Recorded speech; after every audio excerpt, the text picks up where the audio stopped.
and HenricK, the rat bring the chaos. Gaming news and industry talk, they got it all. Rage quitting, head banging, it's a metal bro.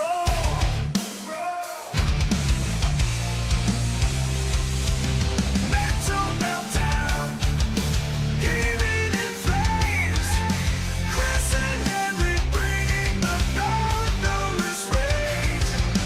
Video games and viral content. Better games, ripping through pixels, the ultimate game to get around.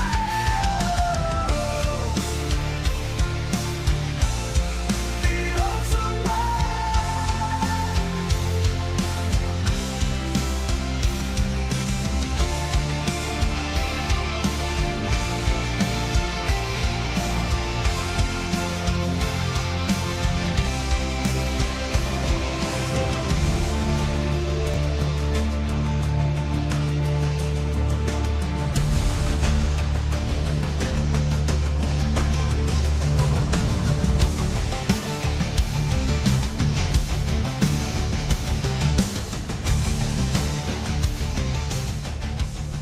Rave over, I'm feeling the rage. Chris Collins and HenricK on the stage. Talking gaming news, industry that can't escape. Reviewing video games, no need to debate. They bring the heat, spitting truth non-stop with fiery words. They're ready to drop, making waves in the world of video games. Collins and HenricK, they don't play no games. From console wars to DLC scams, they expose it all, making sure no one jams. The audience fired up, ready to explode. When rage quits on, you know it's a code.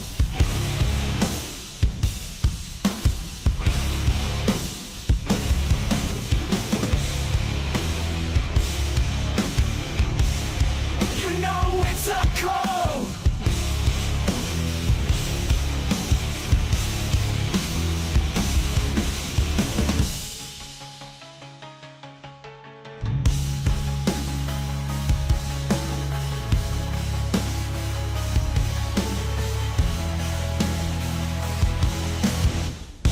When rage quits on, you know it's a code.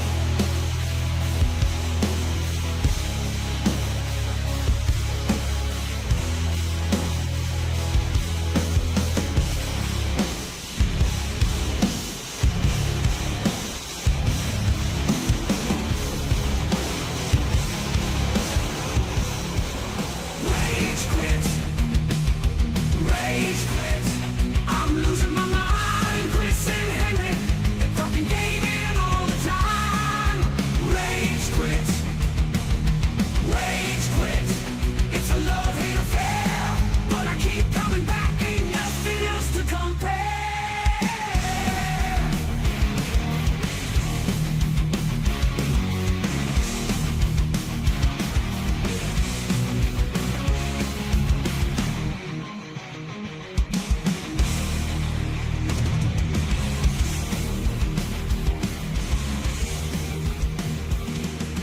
Rage quit. It's a love-hate affair.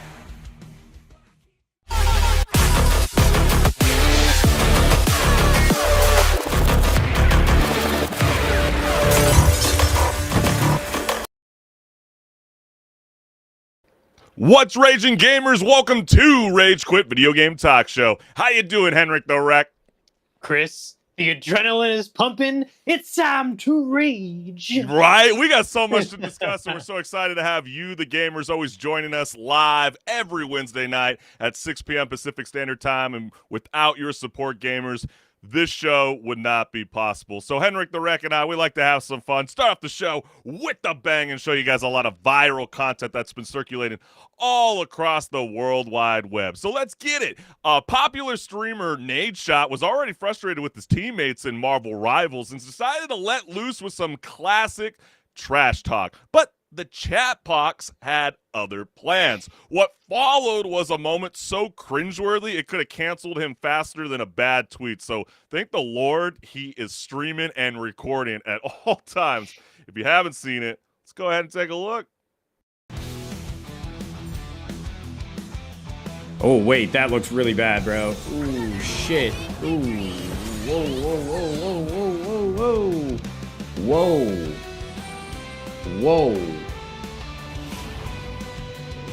Oh, that's what I get for talking shit, bro. Oh my god, dog.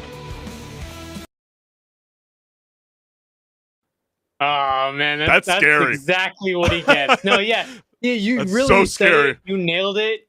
He's lucky he's recording that. Oh my gosh, dude! The Like, allegations can be beat. it's not even me, and like my heart just dropped. And every single time, even when I was like prepping the video to get ready for the show to show that clip, I'm like, that's why you gotta be so careful. And sometimes, yeah. those Yeah. chat boxes, they moderate you, they can come back and bite you in the ass. But let's read into the comments. At least he has the VOD to back him up. Yeah, totally true. And then Jake Lucky says, this could have been clipped and screened so much worse, especially with the AI technology. God knows how fast people can move to start tweeting into existence. I don't know what that streamer's name is, but there's some Asian girl that's, actually said the word compared to Nade Shot, who wasn't trying to say it, but it comes across like that on screen. And then, the 4 stages of realization. Yeah, he's just like, oh no, they're gonna clip this and I'm gonna be ruined. Yeah, I feel like what would have made it worse is if he just like jumped off the stream completely. At least he held his ground and was like, this was genuinely a mistake. And then dumb censorship made it worse. That's the irony. In a sense, it does kind of feel like that. I know, Call of Duty community has been trying to combat, just, toxic, gamers, right? And so doesn't it just feel like you should just put an asterisk on the whole entire sentence if you're trying to moderate, just to kind of play it safe, even for the streamers moving forward? Just a suggestion. But because otherwise things like this happen. Confusion. Exactly.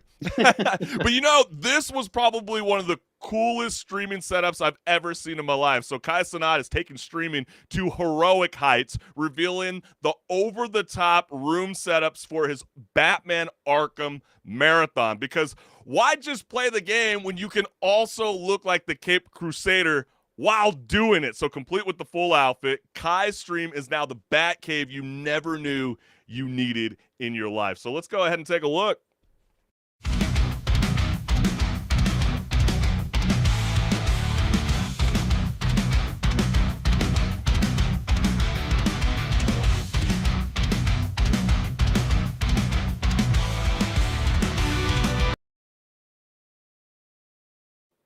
Man, don't you wish that you could actually build out those sets and just walk through them? I mean, I know, Chris, that is your favorite series. Oh, I love it. It's so much freaking fun. But I got to ask you before we even jump into the comments, what was your favorite out of the entire series? Oh, I mean, was it Origins? They're all was it really the City? nice, but I really, really like Arkham Asylum. Yeah, that's always the classic. Yeah, that one that was always my cherished one as well. Say, look at it, the stars are aligning. But let's go right on into the comments because the first one says, imagine seeing a 5'5" Batman. Yeah, that kind of made me laugh too. I mean, that bat suit's so freaking gangster. I heard one of them was actually made by Balenciaga. He was trying to claim that one of the bat suits was $20 million. $20 million! Do you think Batman even spent that much money on his own gear? Probably. Yeah, questionable. Maybe, though. But he spent it towards maybe in fashion the Christian choices. Bale series. You're right. This Batman is getting zero information out of me. So, not so threatening. I don't know if you saw the jump scare when he got scared by the man bat. I don't know if you remember that point. That was in the city version. That got me too, way back in the day when I was a wee lad. And y'all don't get tired of this dude? Clearly not. I mean, when I was checking him out over the weekend, HenricK, he had over 120,000 concurrent viewers watching him.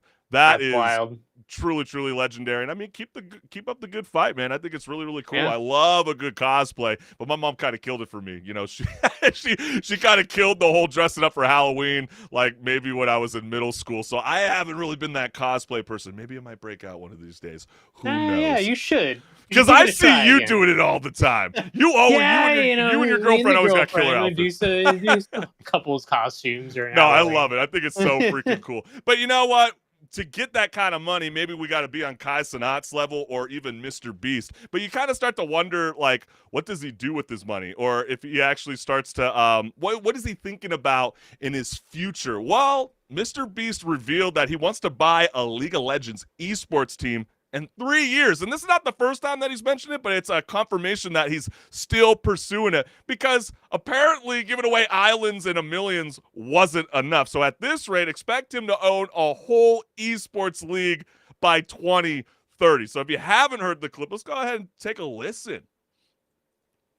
You know, like rich people buy like NBA teams and football teams. I don't have that kind of money, but so this would be like a poor man's version of that. But I wanted to be like a pro league player. I used to look up to Faker and all the top players, and it was one of the few things I related to like other people with. I've been playing for 13 years or something like that. I've been playing for a very long time. I'm not doing it for the love of esports. I'm doing it for the love of League of Legends. I'm gonna get around to it eventually. It might truthfully be another 3-4 years, but it would be awesome if I like made money to just like buy an LCS team, pour tons of money into the salary, spoil the players, you know, import the best players, and like. Don't kid yourself, Mr. Beast. You're also wanting to get into that because it'll make you money. Well, absolutely. But you know what? I would like, because I said it a couple weeks back. Like, I'm just floating this up in the air. I know League of Legends is very powerful. It's got a massive fan base, but I just see the effects of what we saw with Overwatch trying to, you know, battle it out with the new rival. Wink, wink. You know, Marvel rivals. So I always just wonder whether like the DC universe or Marvel will step in and make their own kind of League of Legends. You know, the kind of same fear that Pokemon has for Power World, you know, the next great replacer. So, you know, I just sort of speculate. So maybe in 3 years, will we see a game that will compete with League of Legends and then maybe make Mr. Beast change his mind? But yes, I love this comment. A poor man's version coming from him is crazy. Did you miss that one? He said that like within the first 10 seconds. Mr. Beast saying this out of all people, especially after Beast games, where I don't know if you saw, did you watch the finale, HenricK? I didn't know. Oh man, dude. Well, yeah. Oh, it's a fantastic series. It's so freaking good. I mean, $5 million was on the line, but then he doubled the antes when you watch the show, and then you see this kind of comment where, you know, the poor man's version. Okay, who are you kidding? And then you get League of Legends won't even be relevant game in 3 years. You see, that's kind of what I'm vibing with. I don't know. I've never. I know some of my personal friends will say you're just attacking it because you're a hater and you don't even play the game and you suck ass and your dog went flop like a fish. Then again, Chris, you know, they keep saying this about this game, that it's just not going to be relevant in 3 years, 5 years, however long. Then so you're saying this is like this is a constant trend that pops up every 3 years? Yeah. People are always saying that the game is dead, and then they go and play the game that they say is dead. And oh gosh, you gotta love the beauty of X, where they have AI Twitter accounts, Cobra AI. It's a parody, and he's automated by responding to Mr. Beast in this interview by saying, quote, buy an esports team? Real top G's buy real sports teams. While you're playing with pixels, I'm negotiating deals from Romanian football clubs. Stay broke playing video games. I'm built different. Like, what? What kind of money are you using? Cody, Bitcoin? I am so freaking confused. But hey, we want to thank you guys always so much for always joining Rage Quit Video Game Talk Show live at 6 p.m. Pacific Standard Time, because without your support, gamers, this show would not be possible. And we just want to highlight just a moment. Here's a QR code on screen. Like, share, subscribe, hit the notification bell. That is my YouTube channel. Always a lot of amazing things cooking up. Yeah, and go ahead and give that QR code a scan too. That goes to my YouTube channel, where there's tons of awesome content just waiting to be watched. So go check it out, drop a comment, and let me know you watched it. Yeah, we always love the good, positive, and sometimes that fiery fight back, I would say, from some of you call gamers Chris out. Call Chris out, all right? Quite a bit in Season 8, I'm not going to lie. But that's why, you know, I think it's an important reminder, too, for you guys. Join the show. You guys can comment wherever you're coming from, whether it's Meta, whether it's Twitch, whether it's YouTube. Join the chat box. Your comment could be featured on air. So are you ready to bring the energy? Are you ready to rock and roll, HenricK the Wreck? Oh, yeah. It's time for Pause to Repeat, and we get to talk about a game. So let's get to it. Hey, let's go, baby.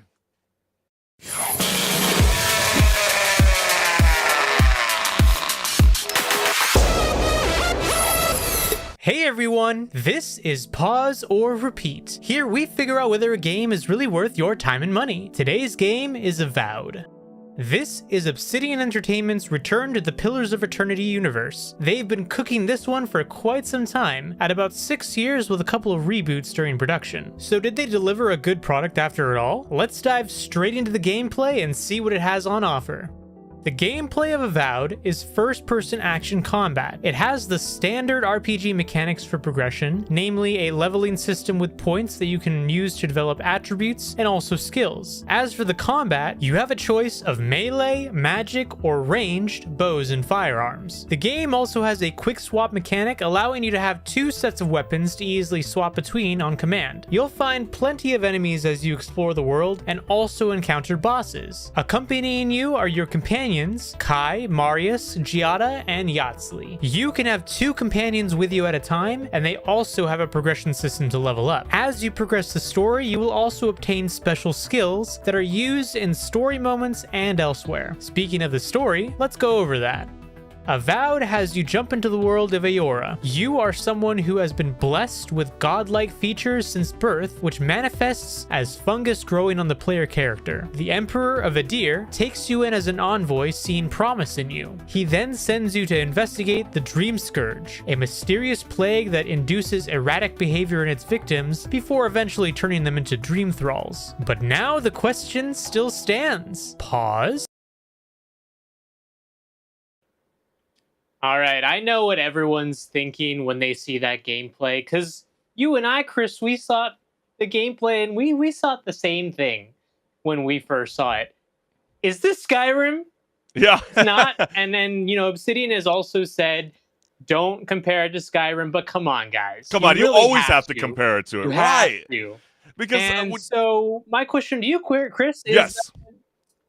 What's going to stop someone from playing Skyrim over this? I don't know if it's so much stopping. I feel like a lot of people try to embrace Avowed because it's like they took Skyrim and Fable and gave it like a caffeine overdose, and then they told it to calm down a little bit. Because once you start to like get into the world of Avowed, a very first-person fantasy RPG where you carve your own path through war, intrigue, and enough ancient secrets to make Indiana Jones jealous. I mean, that's what open world brings you, right? I mean, they constantly want you to set away from the straight path, start to drift off course, and I think that's what the world of Aurora brings to you. You know, they try to set up this premise that you'll navigate in a land in turmoil, you're gonna forge alliances, or lifelong grudges. I mean, they got all those special abilities that Obsidian always brings to their games, like, wielding magic and steel to shape the fate of the living lands. But was that enough to keep us invested from not dying in the process? I'm curious about your thoughts, HenricK.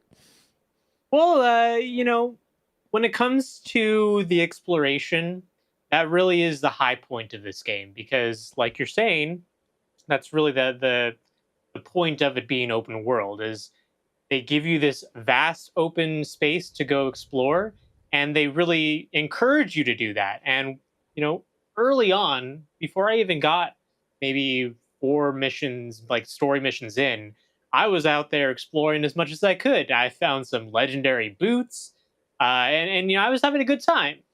But then, you take a step back and you're like, okay, compare this to other giants in the industry that have made their mark in this genre. Really a big one is Skyrim, but not just Skyrim. Just think any other, even Obsidian game. Right. Is the gameplay in this satisfying? To some extent, yes.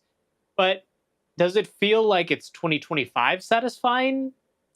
I'd say there's room to grow there, and it's not entirely feeling like a 2025 game in that respect. But what do you think about that? No, I totally agree with you. I made the comment last week when we were talking about, the creative director coming out and basically saying like, hey, listen, look, on the day of the game launch, expect a few bugs. I mean, that's how we, you got to expect that when you want to try to do something new. But the problem is when you constantly keep comparing it to a 15-year-old game like Skyrim, or you see, let's say, Red Dead Redemption 2, or matter of fact, I know you said first person, but you can go in a third person mode. And have you ever noticed how shitty that looks like? I mean, Hogwarts Legacy looks like it has better gameplay than, when you get in Avowed and you get in that third person mode. So I completely avoided that, which kind of sucks because that was my favorite feature in the Fallout series. I love being able to toggle between first person and third person, and just, feeling that this game comes across more like a PlayStation 3 game, even though I knew I was very harsh on Metaphor Revantasio. I mean, gosh, Avowed should deserve the same,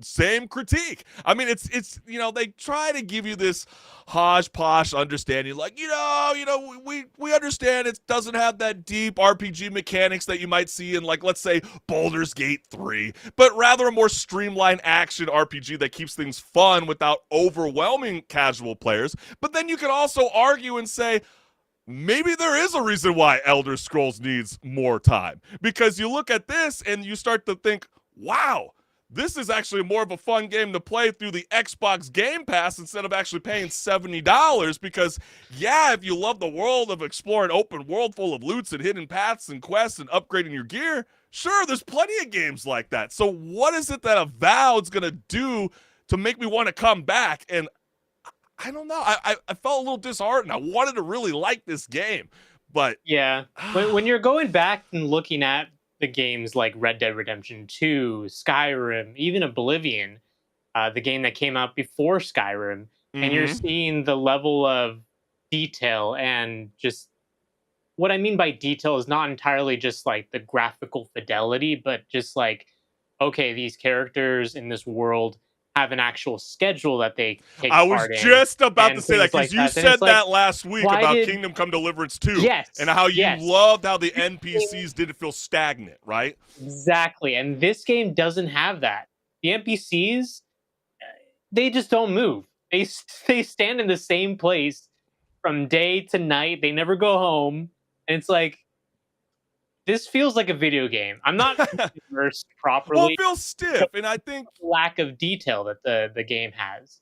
Well, I think that we hold Obsidian, and it's no one's fault. It's just because we love this studio so much that we want them to be super successful. But if you're like looking for a deep morality system where you can be a total villain and the ability to steal from the NPCs or have them react, or a complex class system like classic RPGs, then this might not scratch that itch, HenricK. And I think that's the problem. I mean, you're gonna see comparisons online to Avowed and Skyrim, and I'm telling you right now, it doesn't make the game look enticing for $70. And I think that's the real problem. Safe.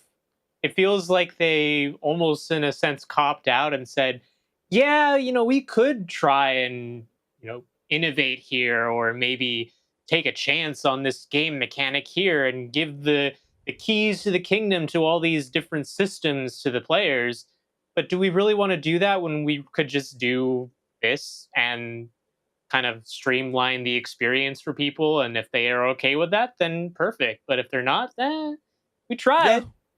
Yeah, and I think that's the real question. It's like, will you carve your own legend in the living lands, or just spend hours getting distracted by shiny loot? I think that's really up to the gamers, and I feel like the world is enticing. I thought it was a lot of fun. It's very colorful. Sometimes I do miss that kind of dark fantasy. I kind of felt like there was moments that game could have opened up that opportunity, but I didn't quite see it. I know so I've been reading some of the funniest stuff on this game, where people were so upset with the artistic director and the choices they were going. I mean, they were trying to attack the companions, for being a little too colorful. And it's like, really? I mean, do you have a problem with Avatar?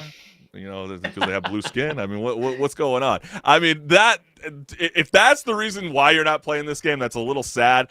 But getting back to whether this is a pause or a repeat, it is a fun game. I had a blast playing it, but it's not enough for me to want to return to the living lands. And so for myself, I'm going to call it a pause. What about you, HenricK?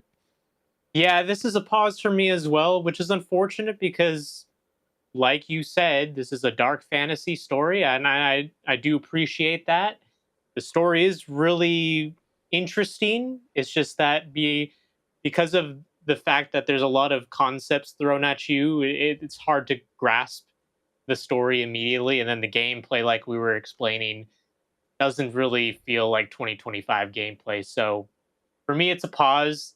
It actually made me want to maybe try Skyrim again in 2025. It's so funny that you say that. It does, and I think that's the problem with the game. You just go, man, I want to go back and revisit Fallout 4. It has nothing to do with magic or wielding swords. Or New Vegas. You just want to go back to a great RPG game. And they had so many opportunities to really lock in with this game, but I feel like the fact that, you see Fable and they just dropped their new pre-alpha gameplay trailer, and you can literally walk down the street and drop kick a chicken like you could in Zelda, and you can't do the same thing in this game. You just feel like, wow, I feel so disconnected in this game. Why? And I hear this, like, well, we gotta wrap this up, but I gotta say, like, would you? I saw a very funny tweet about this kind of style of game, and they were saying, do you think that this game would even win Game of the Year if they were in contention in the year 2006? I just don't think so. Yeah, I don't think so. Unfortunately, maybe for graphics, graphics for sure. But, for sure. you know, like gameplay style and what it's not no. offering, I don't know. But that's when you, the gamers, we want to hear from you. Are you vibing with the Vow? Do you think this is a game that you will have endless fun and it will always send you on a different direction every time you start a new campaign? Or is it Avowed or Avoid? You let us know what's good. But we got so much more here left on Rage Quit Video Game Talk Show. So, HenricK, are you ready to rock and roll? Oh, yeah. We got lots to talk about, so stay tuned. Let's get it.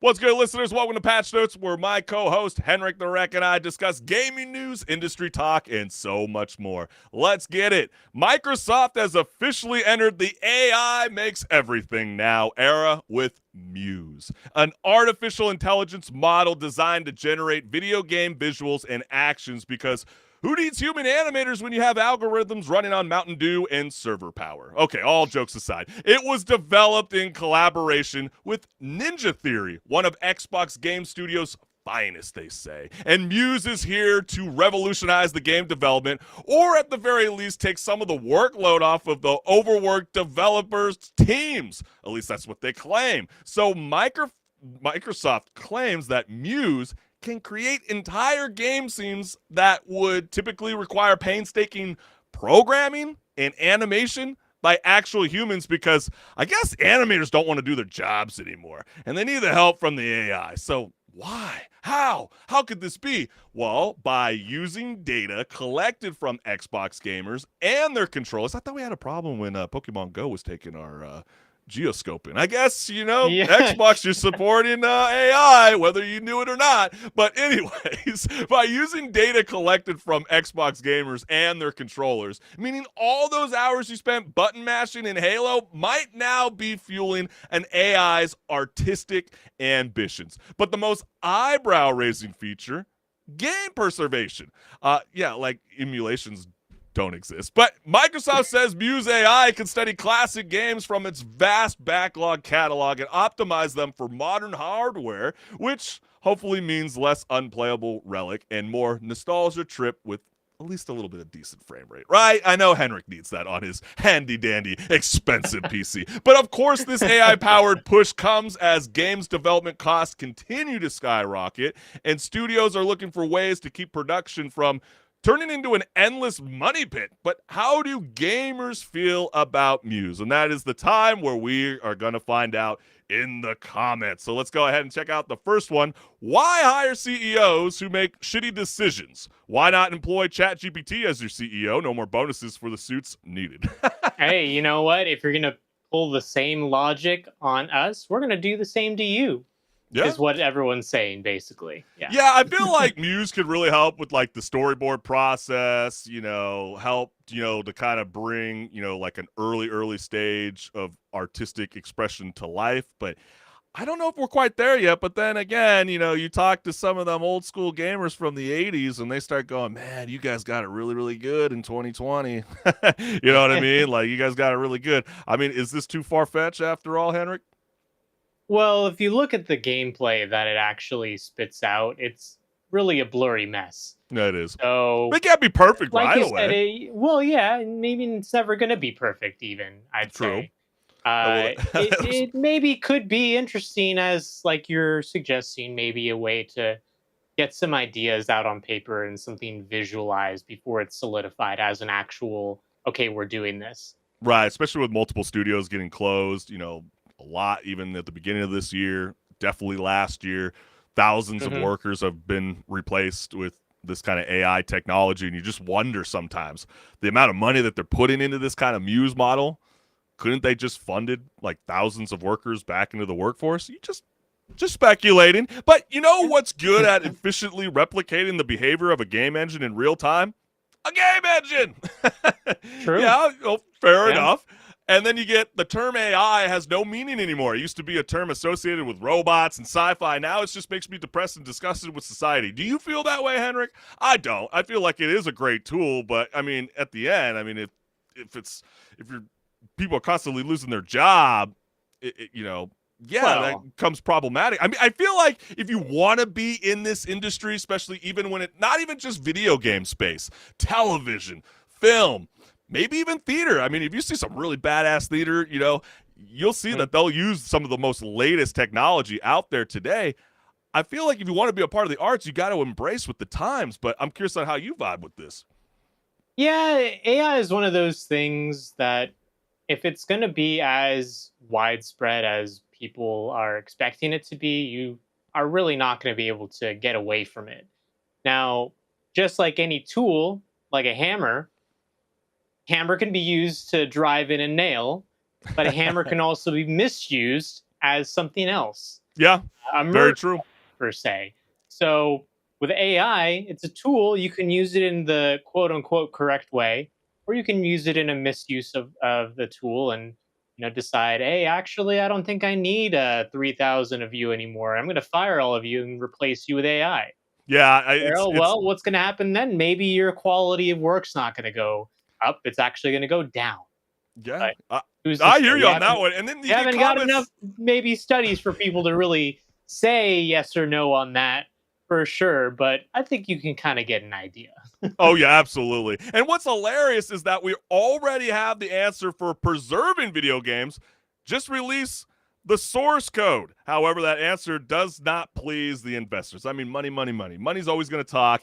And, this is nothing new in the year 2025, but they're now starting to let gamers know there's a reason why a lot of your favorite studios out there are pursuing remasters, remakes, whatever you want to call it, because they say that is the number one source to be able to get enough funding to pursue their next IP.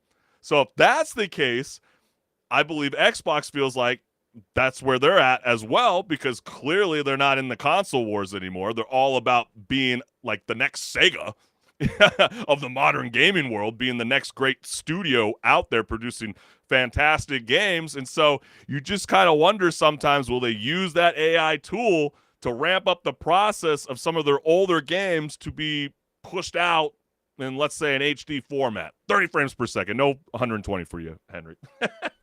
Ah, man. I know, right? You just wonder, they can easily do that. And then we want to empower game developers, so we replace their jobs with AI. Yep, pretty much. And then let's go into the last comment. There's a huge misunderstanding. I don't support AI taking people's job, but Muse is not a replacement for anyone in the process. Muse seems to be more of a tool to help a developer visualize an idea so that they themselves can develop it later. Muse is not used to create the game itself, but rather to create a quick build of the concept of the game so that the developers can see what their idea might look like before they sink any time into it. Muse only seems to create footage, not a playable product. And so, I mean, the other thing too, it might sound like I myself is knocking on, Xbox and Microsoft, what they're doing. I mean, they do allow this to be open source. It's not like you can't try this out for yourself right now. But HenricK, do you think Microsoft's Muse will speed up the game development and make it easier to create epic worlds, or will it just make us all feel like we're playing a game made by a robot on a tight deadline? Well, it all depends how it's used. Like I was saying with the hammer, that's a tool that can be used for the proper use. And just like that, AI can be used the way that it's intended in this case, which was to give an idea and take that and then kind of develop something that can be visually seen. And then from there, you can say, okay, I don't think we really want to go that direction, or maybe actually we kind of like that. Let's make something more concrete in the actual game engine and then see if that actually works for us, rather than have to wait so much longer for the game to actually be made in the engine, because that could obviously take some time. But the only thing I can really see at the end of the day happening, unfortunately, with this is that the corporations and studios, as they are, they're going to see this as a tool to save money and cut Right. corners, meaning cut employees that could have been saved to keep your game quality higher. But in the end, at the end of the day, they don't care about that. All they care about is making, like you're, saying is one of the biggest sources of revenue, a remaster, because Yeah. we all need another of that. I know, and that gets really freaking old after a while. And I know the response from developers and the large community online, however, has been swift, with Muse being poorly received at the moment. And longtime game developer and founder of the development studio The Outsiders, his name is David Goldfarb, said in response to the news, quote, F this shit. And he even went further to say he doesn't believe generative AI is good for video games by saying, quote, because the people who are promoting it are doing it to reduce the capital expenditure, and whether they intend to do it or not are effectively disenfranchising and devaluing millions of collective years of aesthetic effort by game developers and artists. So do you feel like this is a crutch that we need to combat AI? That is up for you, the gamers, to decide. We want to hear your thoughts. So let us know what's good. PC gaming has a hilarious paradox. The most open platform is completely ruined by a single storefront. Huh? Well, Yo. what is that storefront? Yeah, I wonder what that is. Steam. Oh, Yeah. Despite countless challengers over the past 2 decades, Epic, Ubisoft Connect, Yup. EA's whole thing that they've changed like 3 times, I feel like. GOG. Well, yeah, GOG is another one. Yup. Valve still holds the crown, and no one has managed to pry it from their Half-Life 3 hoarding hands. Damn you, just give I us the know game. you guys have that game in your studio. Let us play it already. Let us play. But one of those challengers was also Amazon. And now a former vice president has spilled the tea on why their grand plan to dethrone Steam failed. So Ethan Evans, former vice president of Prime Gaming, recently took to LinkedIn to explain why Amazon's attempts flopped harder than a battle royale cash grab. Well, Amazon's 3 big moves. First, they acquired a small PC game store called Reflexive Entertainment and tried to scale it. Spoiler alert, it didn't scale. No, not at all. Otherwise, we'd hear about it. You're right, exactly. Second, they built their own PC game store and attempted to funnel Twitch users toward it, because nothing says buy games here like a chat spamming emotes, because Yeah, you know what everyone that kinda loves seeing that in the Twitch chat. Right, and doesn't that kind of remind you of Epic Games always constantly trying to give you free games so you get used to their platform? That still doesn't seem to work out. And they're still not profitable, because even with that, because all Right. people have the Epic Game Store for is the free games that they give you. Fortnite. Exactly. Yeah, that too. And finally, they launched Luna. We even covered that. It's Amazon's game streaming service to compete with the likes of NVIDIA GeForce Now and the other out there, Mm-hmm. But, as you can imagine, this went about as well as people's Wi-Fi connections. Yes. And that's the reason why. Gotta have people good don't- Wi-Fi. Yeah, and this is exactly the reason why people don't say, "Oh yeah, I'll join you. Let me just boot up my computer," or "Actually, I got my phone. Let me play it on Luna with you." Yeah, Yeah, right. nobody says that. Nobody No. does. Unfortunately, no. So, what do gamers think about this revelation? Well, let's find out, because we of course have their comments of what they have to say. Yeah, let's dive right on into it. The first one that we got here is, I didn't even know Amazon had a gaming service, and even Google Stadia had better marketing. These people really thought they could compete with Steam. They wouldn't even be able to compete with GOG. That's really, really funny. So, how do people not know of Amazon Luna? I am like genuinely surprised. Does anybody got an Amazon Fire Stick? Come on. It's always popping up on the front of the menu, whether you want to see it or not, right? Or am Well, I the maybe only people are person? just seeing Luna. What's this Luna? Get me to my show. Yeah, give me to my Netflix. Give me to my Disney Yeah. Plus. And of course they couldn't. Steam is exactly what people want. A convenient place to store your games that allows you to auto-update so the games you want to play are ready when you are. The storefront is non-invasive and only pop-ups once when you want to start Steam. Otherwise, the ads are away from the player unless the player seeks them out. The community aspect is already there. And again, out of the way unless you want to engage with it. Then it isn't Chinese spyware that leaks your personal information. Oh, and most people have neutral or better viewpoint of Gabin rather than broadly hating Bezos, but these are relatively minor aspects. Yeah, I was going to say, I don't think anybody's thinking about who's is people really thinking about Bezos and that's why they're revolting about it? I have a hard time. Yeah, I don't think that's the reason why this didn't pop off. No, right. I think it's just because, like you say, I mean, if you're a PC gamer and you've been playing for over 15 years, most of your catalog is on Steam. It's really hard to let that go. You know what I mean? So, like, yeah, that's why I always say, don't be surprised if someone out there wants to make a very lucrative bid to acquire Valve. Steam.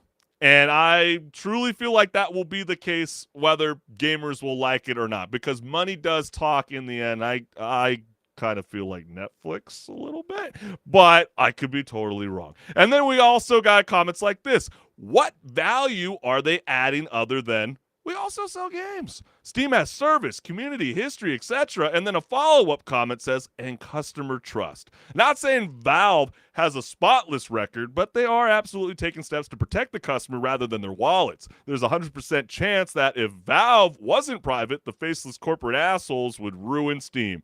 Banning ads that impact gameplay is the latest Valve W.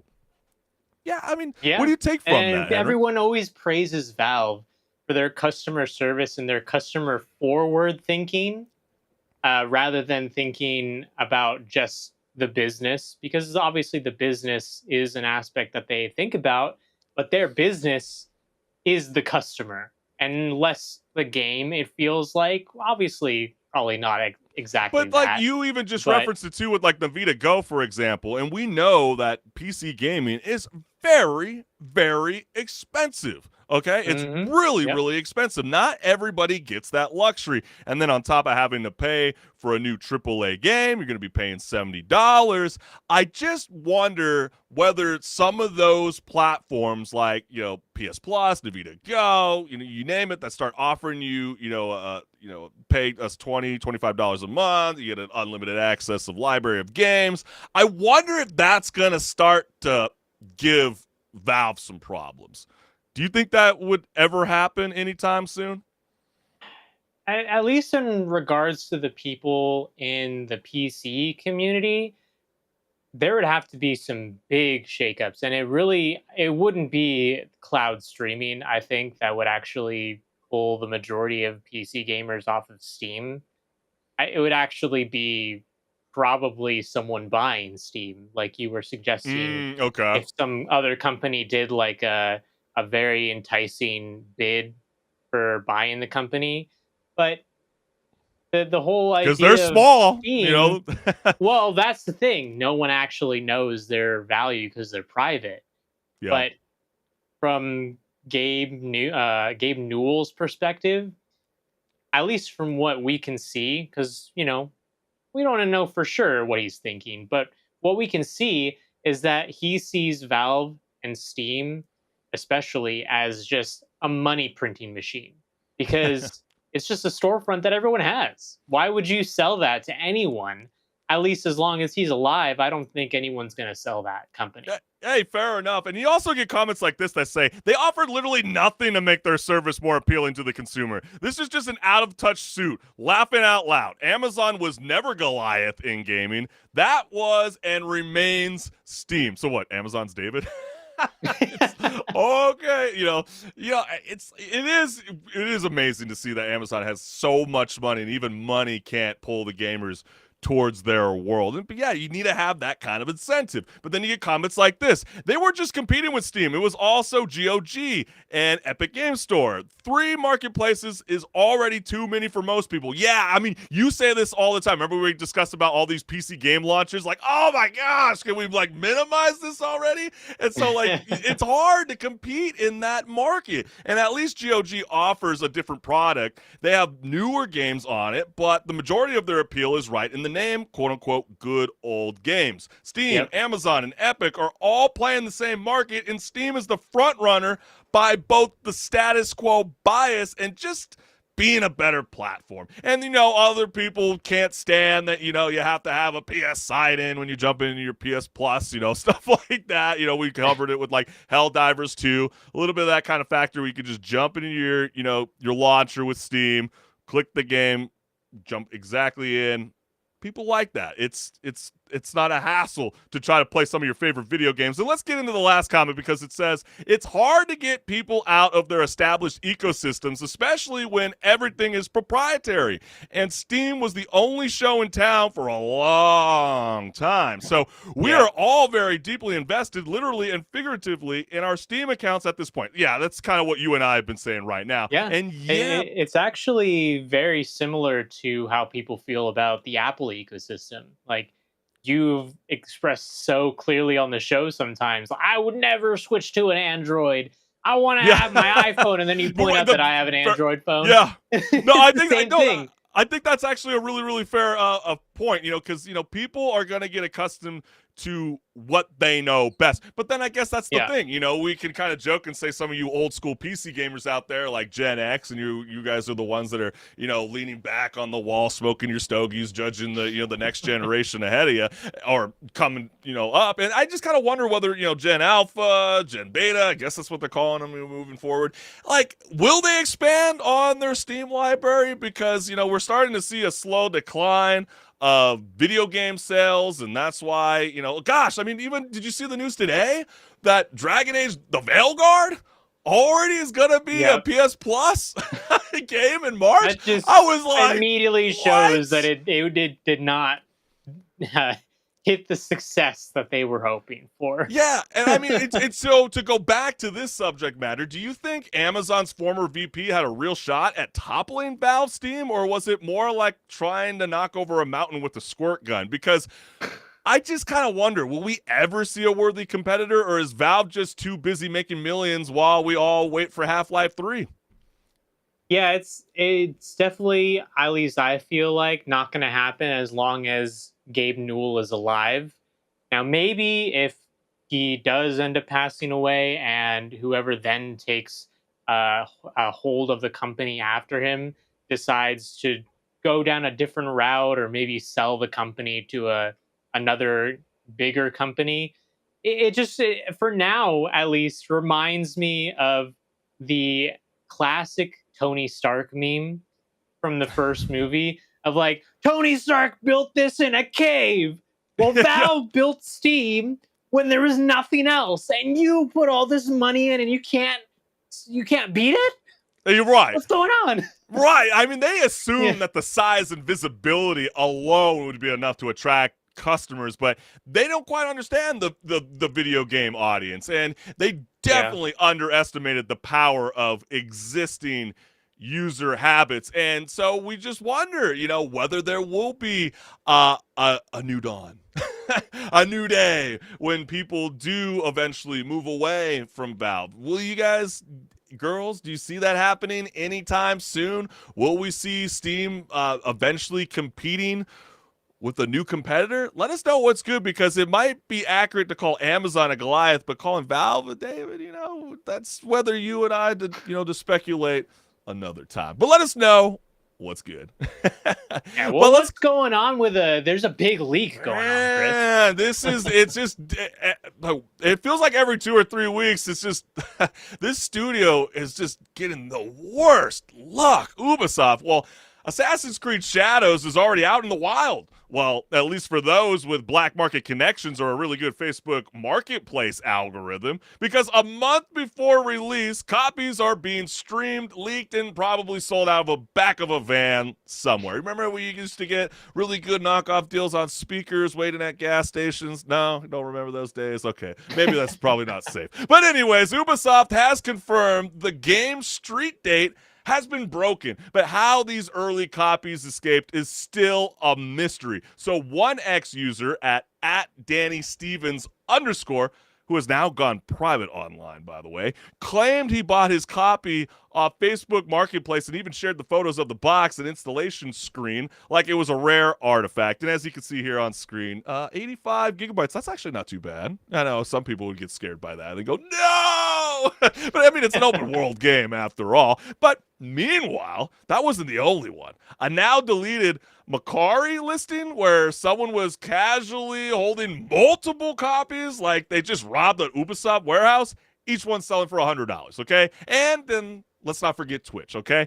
2 streams of the game popped up because what's a leak without a live audience? So let's see what gamers think about this early Ezio heist with the following. So let's dive in. First comment that we got here is, thought this was another delay. I was about to flip a table. So yes, that's not that kind of leak. Right? You know, the big news about Assassin's Creed, and then a delay would be the big news. I know, you always see so much negative press around Assassin's Creed Shadows. I'm actually genuinely excited. I want to play the game first before I start critiquing. You know, everybody, you know, in the country of Japan is definitely getting upset about some of the clearances that, well, whether they need a clearance or not. I mean, it's your artistic expression through Ubisoft to be able to capitalize that. I mean, did you think that they got clearance from the Pope in Assassin's Creed to be able to do what they did? Spoiler alert. But let's go to the next comment. If it needs patches to launch properly, why did you already send it to the printing before that? But remember now, this game got delayed not once, not twice, 3 times. You know, Yep. Originally was going to get delayed until February 14th, and they delayed again for March 20th. And so maybe that's the case, but you just wonder, like, how does this kind of mistake happen? I really don't know. I would think probably what happened is with the last delay from February 14th to March 20th, they already had the CDs in production and probably were even at actual retailers. And, you know, Well, let me ask you this. retailer is going to actually keep those locked up. Okay, well, let me ask you this, because, you know, you've had jobs in the past where, you know, you're working at Best Buy, Geek Squad, right? Mm-hmm. Have you ever seen a game get delivered to your store a month out?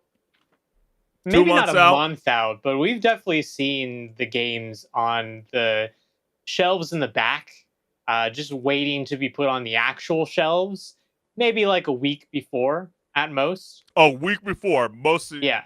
From your understanding. Okay, so Yeah. see, that's what's so intriguing about this story. Like, how did this get out there a full month? Like, Well, they were probably out already, shipped when they were planning for the February 14th street date. Oh, That's okay. what I think get is what you're probably going on here. Okay, yeah. fair enough. That makes sense. Yeah. But don't worry, we already all knew this game was going to be awful, so leaks will only confirm what we already know. And so, yeah, I thought that was, you know, I know the developers have came out and say, listen, look, try to avoid any kind of early leaks because some of that gameplay might not reflect, you know, the game at launch. And, you know, some image out there has shown a little bit of bugginess. And you know, we just discussed it with the Vow. It's very off-putting to buy a $70 game and then have it be buggy, you know, day one of launch. And so they better fix it, because what else are you going to say to be able to defend your position moving forward? But then you also get, ooh, okay, this is a hot take. Intentional leak. They will blame the failure on the leak. Are you buying that?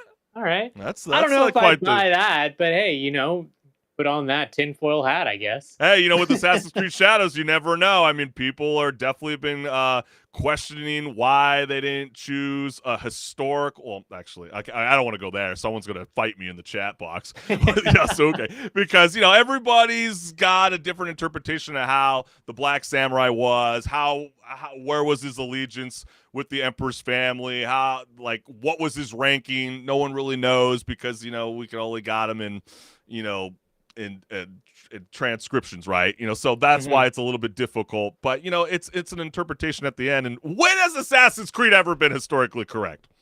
That's the thing that always bugs me. And then another thing that always drives me nuts too, HenricK. It's like keyword assassin, okay? And so people get all mad that he can run around and start slaying people and doing this and that. Like, golly, man, it's enough is enough. But then you get comments like this. These leaks are just going to fuel the worst content creators while we wait for March 20th. Absolutely agree, a comment follows up by saying. They already had some pretty ridiculous reasons for disliking this game. Now with the leaks of unfinished content, they're just going to create more clickbait nonsense. Are you talking about us? I will fight you. Not with my virtual hands. And then people really just want to bring this game down. It hurts. Everything is looking so cool. And at least Ubisoft showing integrity, unlike the grift parasites. And so that leads us into the questioning, HenricK. People are obviously holding physical disc of Assassin's Creed Shadows like they just found some buried treasure. And so if the game's been done for a while, what's with the delay? Are they rewriting history like some people are speculating? Are they changing the script? Because some people are, definitely going to be comparing the leaked version to the day one patch, right? So will it be a glow up or a crime scene? Well, most likely they wanted to just have the extra time to fix some bugs. And for their sake, I really hope that means that the day one patch is not buggy, because now there's been 3 delays, so it should be actually fixed, right? Right? Yeah. But then again, we have discussed. Actually, I should have looked this up before we even jumped on air. But if they're on Unreal Engine 5, remember that's been kind of like the joke the last couple of years now. Like, oh my gosh, like as much as it's making our video games look really, really beautiful, it's a very buggy system. And so maybe they're recognizing the onslaught of gamers fan base and how people just love the prestigious franchise of what we know as Assassin's Creed. So people really want this to be nailed right. And again, Assassin's Creed Shadow has faced setbacks, numerous setbacks and issues over the course of its development, including content leaks. So this is obviously nothing new. And, to see how this kind of further keeps happening. I mean, they also, a hentai website leaked Assassin's Creed Shadows art book out of all things. And it's like, what the hell is going on? And you just wonder if and you know what, another thing that's also kind of crazy too, HenricK? Information also came out about their expansion. And I'm sure, the claws of Awaji, it looks really, really cool if you ever seen the pictures. We don't have it provided for you guys right now. They're claiming new weapon types, over 10 hours of additional content. And I'm sure they wanted to let people embrace the world of Assassin's Creed Shadows first before introducing this expansion. And so it's just, I feel for them. I think Ubisoft makes a lot of fantastic games, whether some people probably disagree with me. But you know what? Screw you guys. You guys have been playing a lot of their games for like the past 20 years. Sometimes people do come up with hiccups along the way, but I am so adamant about a game needs to be complete day one. Yeah, do what Fable had to do, right? Just look Delay it up. a whole year if you have to. But go ahead. I did just look it up. They are not using Unreal Engine 5. They're using their own engine. So, hey, at least they have that going for them. Wow. But they really, really have, in the eyes of a lot of gamers, not been in the best of spots with their last releases. So they have a lot on the line, at least according to some people, with this release. So I could see why they would delay it so many times, because they want to make it as good of a shape as they can before it's actually in people's hands. But now it's in people's hands. Yeah, and I'm just curious, like, we want to know from you, the gamers, do you feel like the leaked version is going to be a very true tell of what's been going on behind the scenes with Ubisoft trying to clean up this, like, crisis management? Or will these day one patch be the glow up that will help make Ubisoft's newest IP, Assassin's Creed Shadows, be a contender for Game of the Year? Let us know what's good. Another day, another Reddit debate, as Yeah, usual. baby. And this time, a gamer has asked the ultimate question. If you could live in one game world, which one would you choose? Now, before you go picking some gorgeous fantasy realm, remember, just because the scenery is breathtaking doesn't mean you'll be doing much breathing once the local wildlife or friendly NPCs get a Yeah. hold of you. Friendly NPCs. Yeah. Elden Ring, Yeah, that right. world is gorgeous, but I would not want to live there. Oh, hell no, bro. Hell no. I can't even believe you referenced that as an example. Yeah. That's a virtual nightmare. Yeah, so which virtual paradise or nightmare, some of you, would gamers actually want to call home?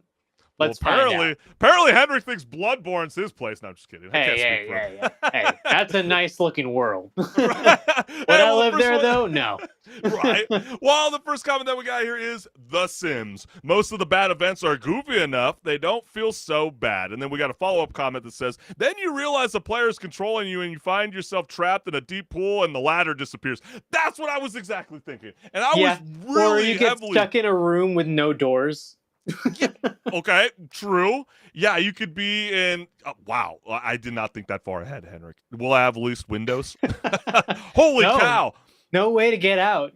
Yeah, if you thought your life sucks now and you felt like someone's in your place of existence telling you what to do, maybe Sims might not be the smart choice, even though that beer pong game looks kind of enticing. And I'm sure the ladies are very, very nice. But let's go into the next comment. Dead or Alive Extreme Beach Volleyball. And I'd be just I'd be happy just being the ball. You know, that is quite a beautiful resort. I don't know if I'd want to be the ball. I would love to be a teammate, I suppose. That's hilarious.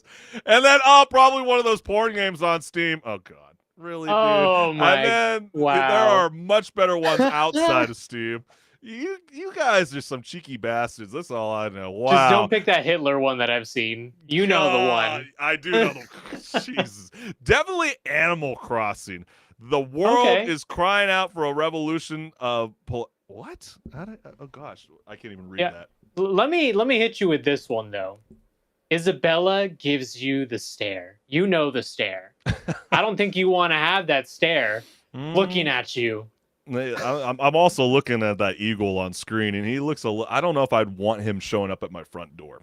I don't know about all that. That seems a little bit spooky.